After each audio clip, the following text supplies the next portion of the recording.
திமுக என்ன சொல்றாங்கன்னா பீகாரை உதாரணமா காட்டுறாங்க சார். மாநில அரசு மக்கள் தொகை கணக்கெடுப்பு நடத்தி ஜாதி வாரியா விகிதாச்சார பங்கீடு கொடுத்தா பீகார்ல கொடுத்த மாதிரியே அது செல்லுபடி ஆகாம போயிடும். மாநில அரசுக்கு அதிகாரம் பீகார்ல கொடுத்தது பாரதிய ஜனதா கட்சி தடை செய்யவில்லை, மத்திய அரசு தடை செய்யல, கோர்ட்ல தடை பண்ணியிருக்கிறாங்க. கோர்ட் இங்க எங்கேயுமே மத்திய அரசு எங்கேயும் சொல்லல நீங்க சென்சஸ் நடத்தக்கூடாது என்று மத்திய அரசு சொல்லல. ஒருவேளை சென்சஸ் நடத்தினீங்கன்னா அது பொருந்தாதுன்னு நாம எங்கேயுமே சொல்லீங்கன்னா. கர்நாடகால சென்சஸ் நடத்திட்டாங்க, ஆனா காங்கிரஸ் கட்சி என்ன சொல்றாங்கன்னா கமிஷன் ரிப்போர்ட்டை திருடிட்டாங்க, எங்களால பப்ளிஷ் பண்ண முடியலங்கிறாங்க. இந்தியா முழுவதும் பிரச்சனை தான். அதனால் இன்னைக்கு உச்சநீதிமன்றத்தினுடைய சில தீர்ப்புகள் இருக்கு. தமிழ்நாட்டுக்கு உச்சநீதிமன்றம் சொல்லியிருக்கிறாங்க 69% இடஒதுக்கீடு கொடுத்துருக்கீங்க, எந்த ஆதாரத்தில் கொடுத்துருக்கீங்க, வேகமா ஒரு காஸ்ட் சென்சஸ் நடத்துங்க. மாநில அரசுக்கு தான் சொன்னாங்க, உச்சநீதிமன்றம் மத்திய அரசுக்கு சொல்லல. நாங்கள் பாரதிய ஜனதா கட்சியை பொறுத்தவரை நாங்களும் ஆதரிக்கிறோம், நடத்துங்க. விகிதாச்சார அடிப்படையில் எல்லா சமுதாயத்தையும் முன்னெடுத்துட்டு போகலாம்.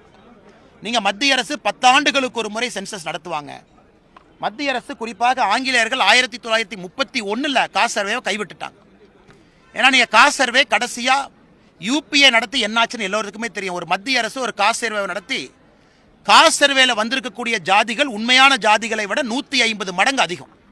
எல்லோருக்குமே குழப்பம். ஓபிசி சமுதாயத்தை விட 100 மடங்கு மக்கள் நான் இந்த ஓபிசின்னு சொல்லியிருக்கிறாங்க. ஆனால் மத்திய அரசுடைய சர்வேவும் மாநில அரசை சார்ந்தவர்கள் இங்க இருக்கக்கூடிய ஆசிரியர் பெருமக்கள் இவங்கெல்லாம் போய் தான் சென்சஸ் எடுக்கிறாங்க. அதனால் முதலமைச்சர் அவர்கள் நீங்க சென்சஸ் நடத்துவதற்கு தடை செய்தது யாருன்னு நீங்க சொல்லணும். மத்திய அரசு எங்கே தடை பண்ணியிருக்கிறோமா? உள்துறை அமைச்சர் கீழே ரெஜிஸ்டர் ஆஃப் சென்சஸ் வர்றாங்க, பண்ணக்கூடாதுன்னு சொல்லியிருக்கிறாங்களா? இல்லை நாங்க சொன்னோமா? நாங்க அதை எதிர்க்கிறோமா? குலசேகரன் கமிஷன் 6 மாசம் என்கொயரி கொடுத்தாங்க, ஏன் முதலமைச்சர் அவர்கள் அது எக்ஸ்டென்ஷன் கொடுக்கல? 6 மாசம் தானே கேட்டாங்க, பாதி வேலையை முடிச்சுட்டாங்களே. ஏன் கர்நாடகாவில் காங்கிரஸ் அரசு நடத்துறாங்க, அங்கே பாரதிய ஜனதா கட்சி நடத்தக்கூடாது என்று சொன்னோமா? நடத்தினவங்க இன்னைக்கு தொலைஞ்சு போச்சுங்கிறாங்க. அதற்கு பொறுப்பு நாங்கள் இல்லை. அதனால் முதலமைச்சர் அவர்கள் மக்களை குழப்புவதை விட்டுவிட்டு இந்த பிரச்சனைக்கான தீர்வை நோக்கி செல்ல வேண்டும் என்று விரும்புகிறேன். ஒரே நிமிஷம் நான் கேட்டுட்டு இங்க வர்றேன்.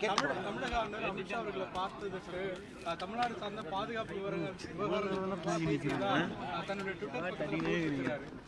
எப்பொழுதும் சந்தித்ததுதான் போடுவாங்க. இந்த வாட்டி அதை அடையாளப்படுத்திருக்கிறாங்க. தமிழ்நாட்டில் பாதுகாப்பு சிக்கல்கள் அதிகரிச்சிருக்கு பாக்குறீங்களா? அது கூடுதல் கவனம் பெற வேண்டும்.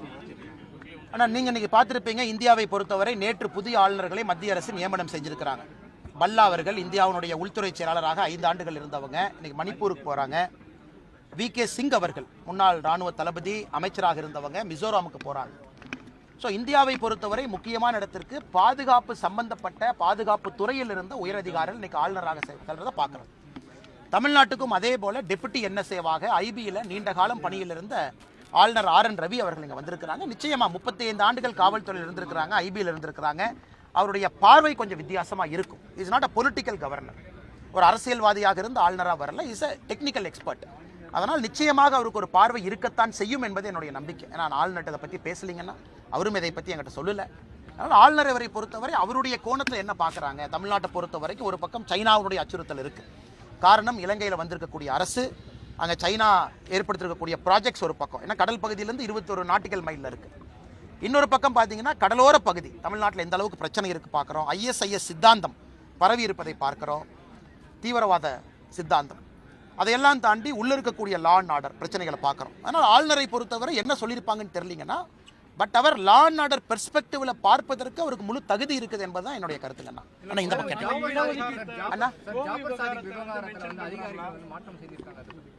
ஆனால் இது நிறைய மர்ம முடிச்சுகளுங்கண்ணா. நீதிபதி அவர்கள் ஒருவர் நான் விசாரிக்க மாட்டேன் என்று வெளியே போயிருக்கிறாங்க. அந்த வழக்கில் இருந்த அதிகாரிகள் இன்னைக்கு மாற்றம் செய்யப்பட்டிருக்கின்றார்கள். அதை விசாரித்த ஒரு அதிகாரி கைது செய்யப்பட்டு சிறையில் இருக்காங்க. அதுவும் அண்ணனுக்கு தெரியும் நினைக்கிறேன்.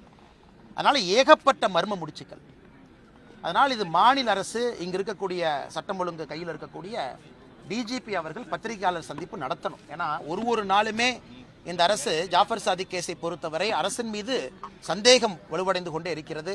அதனால் டிஜிபி அவர்கள் ஒரு பத்திரிகையாளர் சந்திப்பு நடந்து என்ன நடக்குதுன்னு அவர் முதல்ல சொல்லிட்டுங்கண்ணா. டிரான்ஸ்ஃபர் பண்றாங்கன்னா ஏன் பண்றாங்க, சம்பந்தப்பட்ட அதிகாரி ஒருத்தர் சிறையில் இருக்கார், இன்னைக்கு ஒரு சப் இன்ஸ்பெக்டர் ஏன் இருக்கிறாங்க, டெப்டேஷன்ல போன ஒரு சப் இன்ஸ்பெக்டர், அதிகாரிகள், அதையெல்லாம் டிஜிபி அவர்கள் விளக்கம் கொடுக்க வேண்டும் என்பது எங்களுடைய எதிர்பார்ப்பு.